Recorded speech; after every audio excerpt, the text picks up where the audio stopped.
This year, thousands of women will be targets of violent assaults. In some cases, the attackers won't be human. 1981 was more than anything a year of escapism, as we all sought refuge from an increasingly harsh reality. In the world of film, one of the most reliable entertainment hooks has always been pure terror.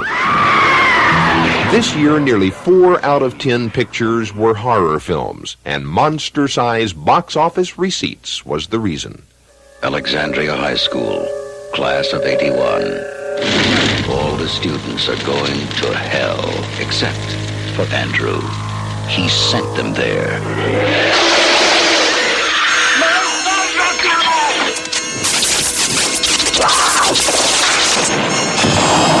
Horror films exist in a class all their own and are traditionally produced on a shoestring budget. Some budgets are cheaper than others.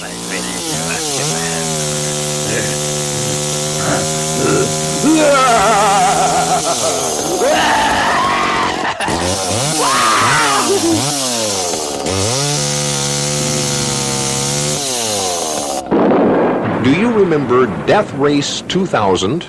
How about Star Crash or Attack of the Crab Monsters? These films and dozens more like them were produced by Roger Corman. He's built an empire on his science fiction and horror films and has been preying on the public's fears as a matter of business. I think a horror film is cathartic. As a matter of fact, I've worked with several psychiatrists on this, not so much in that vein, but frankly in an attempt to find out what is horror, what do you do to put into a film to make it work.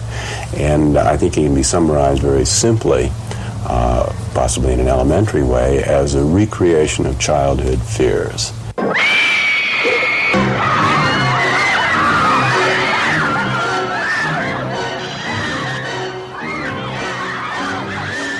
If you can break through the conscious mind into the unconscious mind of the theater goer and tap the fear that he had as a little boy or a girl, you tap that fear, and you will find the audience screaming when you do it, and I think it's a good effect. I think it is a release of emotion.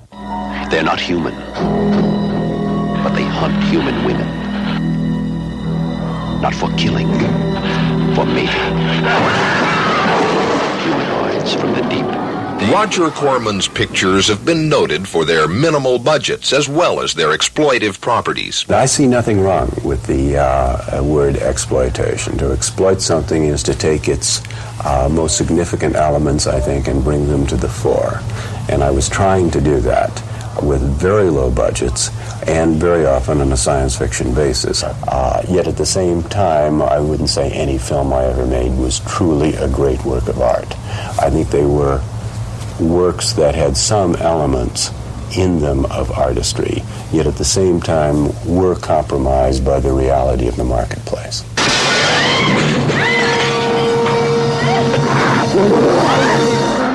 In 1981, the werewolf dominated the screen once again in The Howling and An American Werewolf in London.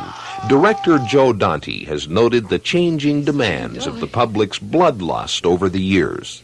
Now there's a trend towards super graphic realism and violence, and which is not, in a sense it satisfies the public's bloodlust, but in another sense it's really the movie industry's desperate attempt to try to do something different, something to top itself in every area. But the way the business has come today, if you made Rosemary's Baby today, for instance, at the end of the movie you would have to show the baby. If you didn't show the baby, I think the audience would feel cheated. It's just the way things have developed, and when you make a film like this, you're presented with the problem of how much to show and how much do you really need to scare a jaded audience. The Bible affords some of the most feared prophecies ever to be exploited. One such fear is the coming of the Antichrist. Frank LaLoggia, the producer and director of Fear No Evil, is well aware of the good book's adaptive properties. Though only in his 20s, Frank LaLoggia has captured the formula that has fueled so many horror pictures over the last few decades. If you pretty much structure the films around this basic theme, kids in trouble, the film will go out there and there's an audience that will come to it will come to any film like this. It's a guaranteed audience. The trick is to keep the cost down, make it for as little money as possible, get it out there at the right time, come up with the correct marketing strategy, make sure you've got kids in trouble, that kind of thing, and you can pretty much rely on a nice little profit.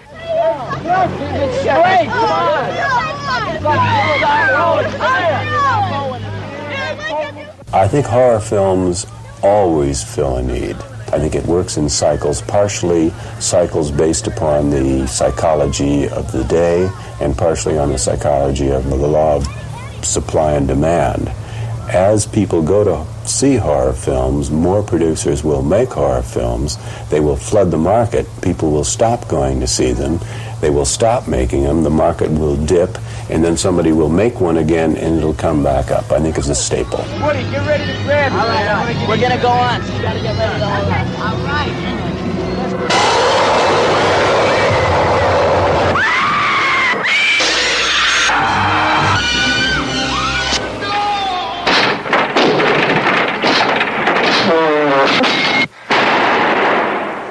Let's get the hell out of here.